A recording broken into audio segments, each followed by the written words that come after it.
Coucou. Alors, je vais vous montrer comment régler un tambour, comment en jouer. Alors, vous voyez là, les petits cordons de serrage, il y en a un certain nombre, alors plus ou moins selon le nombre de côtés du cadre, bien sûr, et ils coulissent.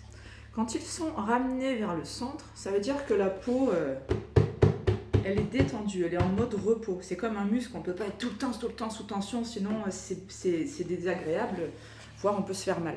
Il faut vraiment considérer le tambour comme un être vivant. Ce que tu ne fais pas avec ton enfant ou avec ton chien ou quoi, bah, tu ne le fais pas avec ton tambour. Voilà. Donc le laisser sous tension tout le temps, on évite. Donc comment jouer, comment tendre le tambour pour jouer? Alors il y a cette étape où on va tirer, mais on peut tirer fort, hein, et on peut y aller, hein, ça résiste, ça risque pas de péter. Hein. Alors moi je fais ça, je tire un peu je tire un de chaque côté. Voilà, je mets mes deux doigts comme ça, je pince et je tire, voilà, et j'y vais, voilà, bon, selon le modèle du tambour, ça ira plus ou moins ici ou plus ou moins là. On pourra aussi tester avec le son. Si ça fait trop casserole, ding, ding, ding, on va un peu le desserrer. Si ça fait trop plop, plop, plop, on va le tendre plus. Donc, on va faire tous les serrages, tous les cordons. Quand on a un tambour qui résonne déjà bien, presque tout seul à vide, eh ben, on peut éventuellement ne tirer que les 4 du milieu. Celui-là, celui-là, celui-là, celui-là. Mais voilà, on s'adapte, on essaye de voir en fonction du tambour que l'on possède. Voilà. Pour l'attraper, comme on veut, hein, mais la croix centrale, c'est quand même une bonne prise en main, confortable. Alors, elles ne sont pas toutes en peau comme ça. Des fois, je les fais en peau de mouton aussi. Des fois, je fais aussi des petits tissages jolis, mais je préfère vraiment privilégier le confort de la prise en main et la possibilité de régler mes tambours, parce que c'est comme ça qu'on va pouvoir en jouer quand c'est humide ou en temps de pluie. Voilà. La maillotche en général, elle a une poignée. La maillotche, c'est le yang. Le tambour, c'est celui qui reçoit, c'est le yin. La maillotche, elle donne. Voilà. Les deux se complètent. L'un sans l'autre, ça n'a pas grand intérêt. Donc, on ne va pas se poser le tambour sur les genoux avachis dessus, parce qu'il ne va pas résonner normalement. On va le suspendre. Alors, on peut éventuellement en poser un coin sur le genou, il n'y a pas de souci, mais on va le suspendre. Et on va tester. Alors, au début, voilà, on rebondit. Et vous avez vu mon geste, il part de l'épaule, il est tout léger, tout souple. Le poignet est mobile aussi. Plus il y a de légèreté, plus le son qui sort est clair. On peut jouer doucement, mais on peut aussi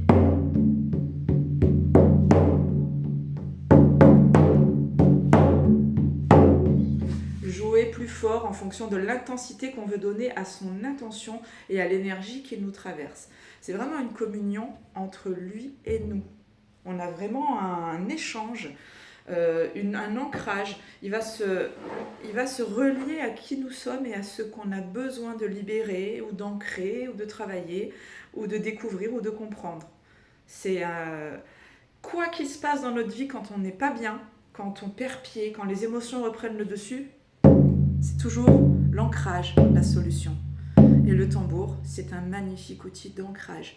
C'est-à-dire que vous avez des énergies négatives dans votre maison.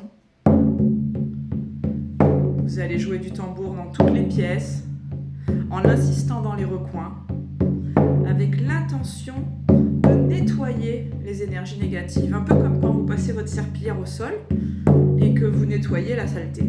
Pareil, on ne va pas plus loin, on ne va pas se compliquer la vie.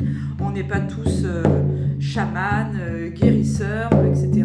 Mais on peut tous nettoyer nos maisons et nos appartements avec le son de la vibration. La vibration, c'est ce qui rééquilibre tout. Voilà.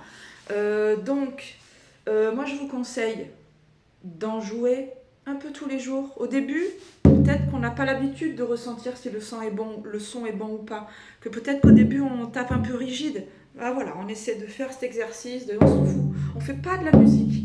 On n'est pas dans une recherche de musicalité. Et ça, c'est très difficile pour les musiciens, justement. Pour ceux qui sont musiciens, qui ont une oreille musicale et qui jouent déjà d'un ou plusieurs instruments.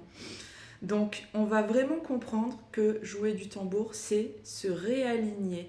C'est le pouvoir du son. C'est pas essayer de sortir la plus belle mélodie du monde. C'est pas trop ça.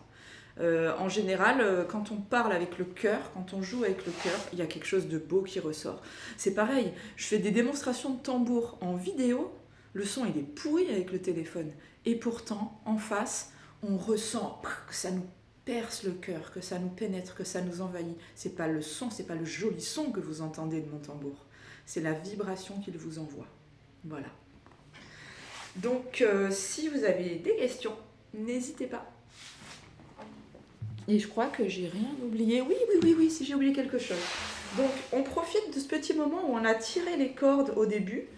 Moi, j'aime bien parce que je trouve que c'est toujours bien de poser une intention, qu'on aille bien ou qu'on n'aille pas bien. Là, par exemple, je parlais du nettoyage, c'est une intention. J'ai l'intention de nettoyer ma maison.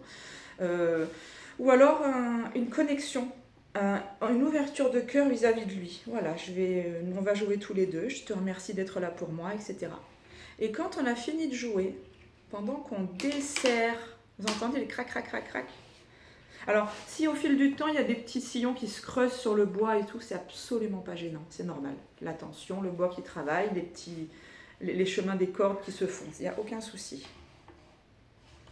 Voilà. Et pendant que je le desserre, je vais juste le remercier. Voilà.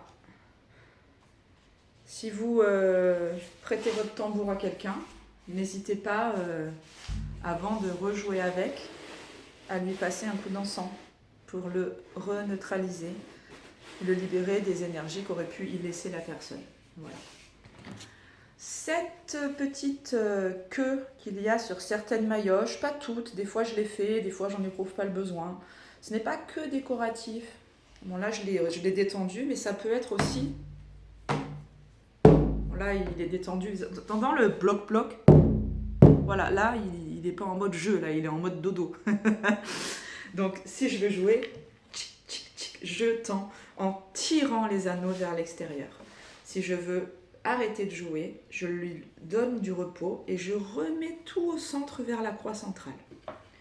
Et donc, cette petite queue, c'est très bien, ça chasse, ça a un côté, ça donne un autre son. Et là, on tape. On peut aussi taper un peu sur le bord. Il n'y a pas de truc. Varier les sons si on en a envie. Il faut laisser parler aussi son imagination. Avant de casser un tambour, il faut quand même le faire, je veux dire. Hein. C'est quand même méga costaud. On peut même taper assez fort dessus, il n'y a pas de problème. Et ça, c'est vraiment le côté... je nettoie, je fais partir, je dégage. Voilà, on peut aussi s'en servir comme ça. Donc voilà, je pense avoir vraiment fait le tour. Si vous avez d'autres questions, n'hésitez pas à me le dire. Bisous.